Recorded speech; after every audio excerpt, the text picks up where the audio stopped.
Si tu as très peu d'amis, ou si tu as l'impression d'être souvent seul, même entouré, ce que tu vas entendre maintenant risque de te déranger. Parce que non, le manque d'amis n'est pas forcément un problème social. Et surtout, ce n'est pas un hasard. On t'a fait croire que plus tu avais d'amis, plus tu étais équilibré, que la solitude était une faiblesse, que si tu étais souvent seul, c'est que quelque chose clochait chez toi. Mais si la vérité était exactement l'inverse, reste bien jusqu'au bout.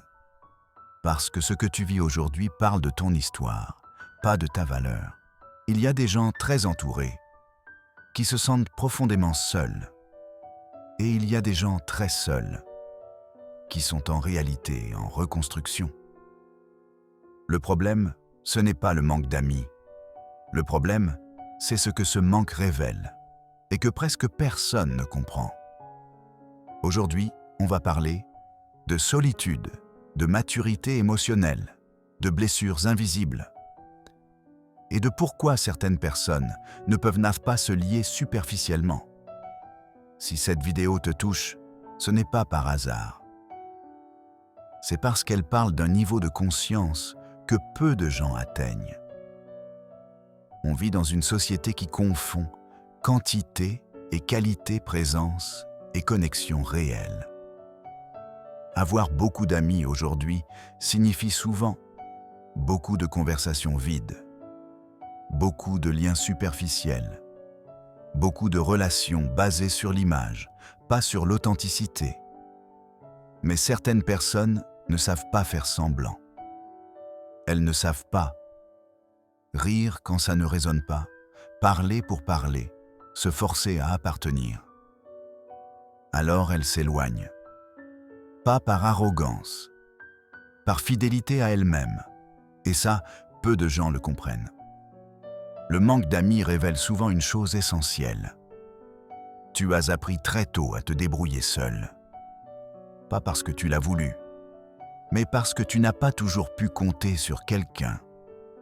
Quand on a grandi en devant, s'adapter, encaisser, comprendre trop tôt, mûrir trop vite. On développe une autonomie émotionnelle très forte.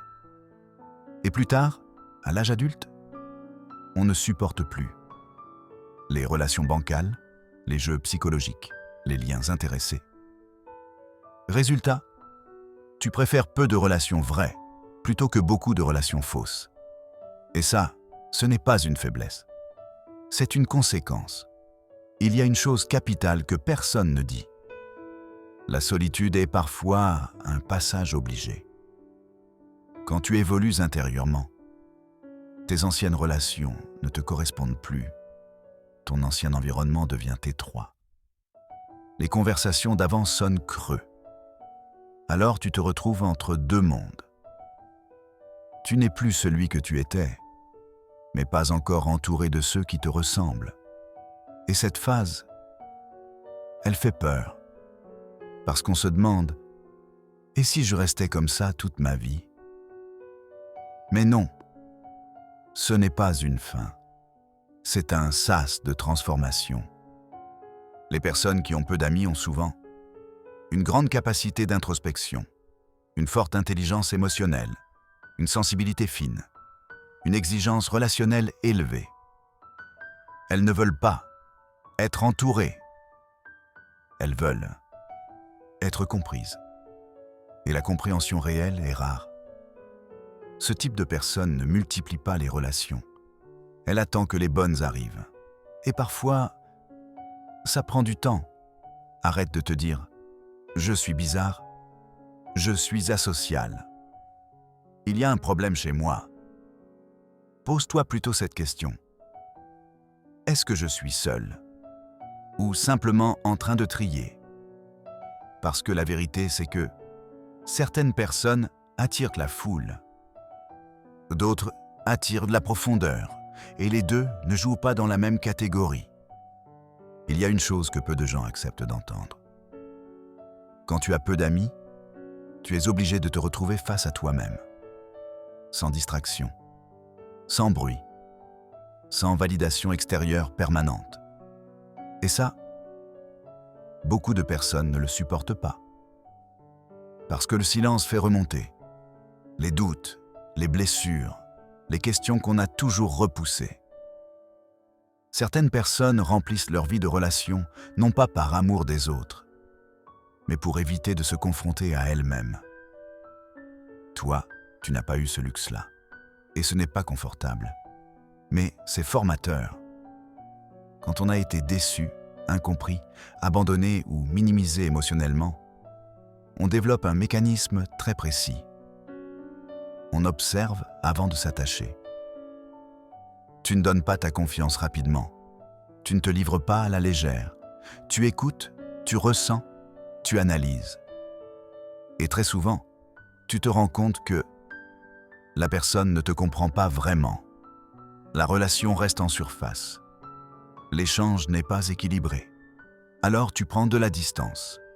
Pas par froideur, mais par lucidité. Le problème, c'est que dans une société rapide, la profondeur fait peur. Donc forcément, tu te retrouves avec moins de monde autour de toi. Il faut dire une chose très clairement, sans arrogance. Quand tu évolues intérieurement, tu changes de fréquence. Et quand ta fréquence change, certaines personnes ne te reconnaissent plus. Certaines conversations ne t'intéressent plus. Certains environnements te fatiguent. Ce n'est pas que tu es au-dessus, c'est que tu es ailleurs. Et ce « ailleurs », au début, est souvent solitaire, parce que tu n'as pas encore rencontré ceux qui vibrent au même endroit que toi. Alors tu doutes. Tu te demandes si tu fais fausse route. Mais en réalité, tu es simplement en avance sur ton ancien cercle. Il arrive un moment dans la vie où tu comprends une chose essentielle. La mauvaise compagnie fatigue plus que la solitude. Rire sans être compris, parler sans être entendu, être entouré sans être vu, c'est épuisant. Alors certaines personnes font un choix radical, souvent inconscient. Elles réduisent qu'à leur cercle, elles se protègent, elles se recentrent, et ce choix est souvent mal interprété. Il-elle est distant. Il-elle s'isole, mais en réalité, il-elle se respecte enfin. Il y a un point très important, rarement abordé.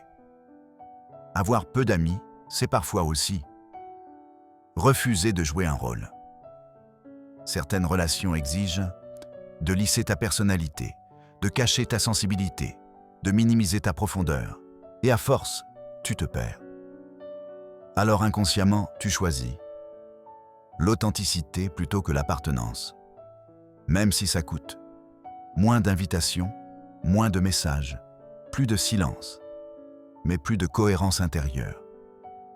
Même si tu as l'impression de stagner socialement. Tu es en train d'apprendre quelque chose de fondamental. Être bien avec toi-même. Ne pas dépendre affectivement.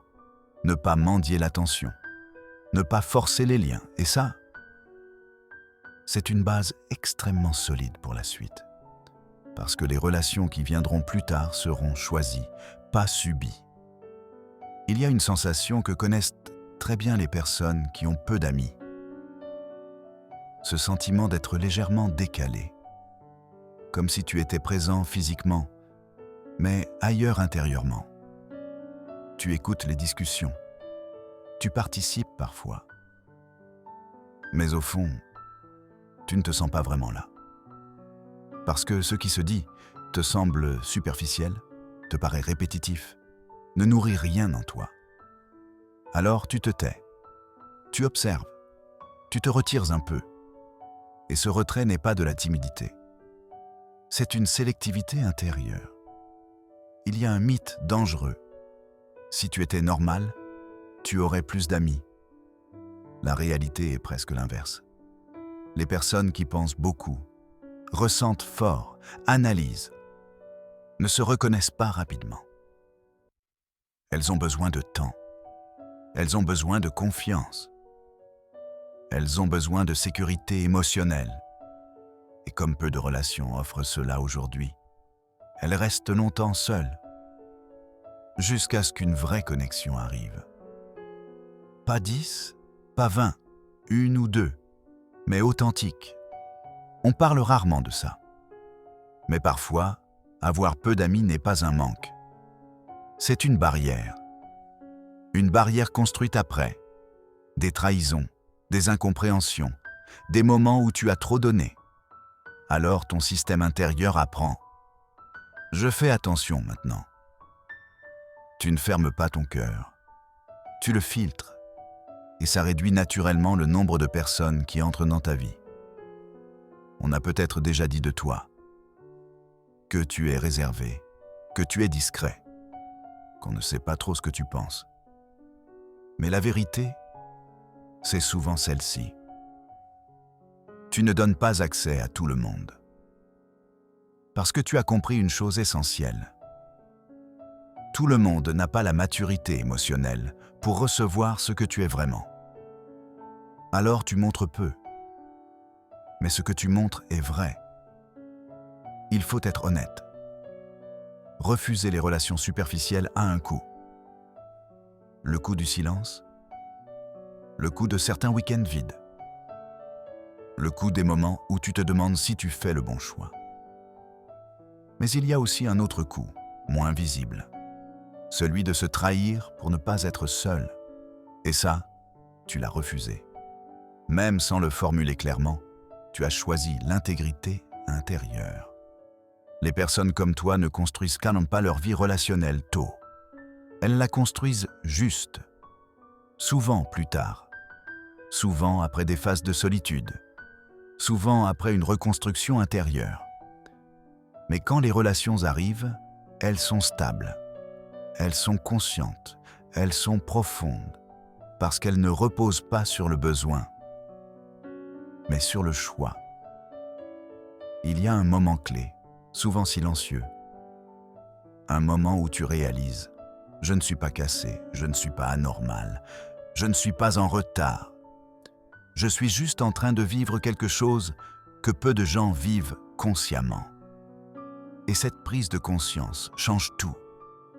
À ce stade, si tu écoutes encore cette vidéo, ce n'est plus par curiosité, c'est parce que quelque chose en toi s'est reconnu. Peut-être sans mots précis, peut-être sans émotion spectaculaire, mais avec cette sensation calme et troublante à la fois, ça parle de moi. Et quand une vidéo arrive à cet endroit précis, elle n'est plus là pour expliquer, elle est là pour accompagner. Il y a des choses que personne ne t'a jamais dites clairement, parce que la société aime les réponses simples, les diagnostics rapides, les étiquettes faciles. Mais toi, tu ne fonctionnes pas comme ça. Tu n'as pas raté ta vie sociale. Tu n'es pas en retard. Tu n'es pas passé à côté de quelque chose. Tu es juste arrivé à un point où tu refuses de te mentir. Et ce refus, même silencieux, change la trajectoire d'une vie entière. Il y a une solitude qui détruit. Et il y a une solitude qui prépare. Et ce qui fait la différence entre les deux, ce n'est pas le nombre de personnes autour de toi. C'est ce que tu es en train de devenir à l'intérieur. Peut-être que jusqu'ici, tu as cru que cette phase durerait toujours. Peut-être que tu t'es demandé, est-ce que je vais rester comme ça? Mais la vérité est plus subtile. Certaines périodes ne sont pas là pour être confortables. Elles sont là pour être formatrices. Elles t'apprennent à mieux te connaître, à mieux choisir, à ne plus confondre présence et connexion. Et une fois que ces leçons sont intégrées, la vie commence à répondre autrement. Ce que tu vis aujourd'hui n'est pas une fin, c'est un seuil. Et ce seuil, beaucoup passent devant, sans jamais oser le franchir consciemment. Prends une seconde, pas pour analyser, pas pour décider, juste pour ressentir. Parce que ce qui vient ensuite ne dépendra pas de ce que tu sais, mais de ce que tu es prêt à honorer en toi. Si cette vidéo t'a touché, ce n'est pas parce qu'elle t'a appris quelque chose. c'est parce qu'elle t'a rappelé quelque chose que tu savais déjà, mais que tu n'osais plus écouter. Il y a des vérités qui ne font pas de bruit quand elles arrivent. Elles s'installent doucement. Elles prennent leur place. Et elles ne repartent plus. Ce que tu vis aujourd'hui, ce manque, ce décalage, cette solitude parfois silencieuse, ce n'est pas un défaut, c'est un signal. Un signal que tu n'es plus fait pour le superficiel. Un signal que ton système intérieur réclame plus de sens. Un signal que tu es prêt à vivre des liens vrais ou à attendre qu'ils soient vrais. Et ça, peu de gens en sont capables. Tu n'as pas besoin de forcer ta vie à changer. Tu n'as pas besoin de courir après des gens. Tu n'as pas besoin de te trahir pour appartenir. Ce que tu dois faire est plus simple et plus courageux. Rester fidèle à ce que tu ressens maintenant. Parce que la vie ne récompense pas ceux qui s'adaptent à tout. Elle récompense ceux qui s'assument assez longtemps pour que le bon environnement les rejoigne. Peut-être que tu es encore dans l'entre-deux. Peut-être que tout n'est pas clair. Peut-être que certaines réponses manquent encore. Mais regarde bien. Tu n'es plus au même endroit qu'au début de cette vidéo. Et ça, c'est déjà une transformation. Alors prends une décision là, maintenant. Pas une décision spectaculaire. Pas une décision visible. Une décision intérieure. Celle de ne plus te juger pour ce que tu traverses. Celle de ne plus te presser pour ressembler aux autres. Celle de te respecter assez pour attendre ce qui te correspond vraiment. Si cette vidéo a résonné en toi, je t'invite à ne pas la consommer et passer à autre chose. Laisse un commentaire, même une phrase, même un mot, pas pour moi, pour toi.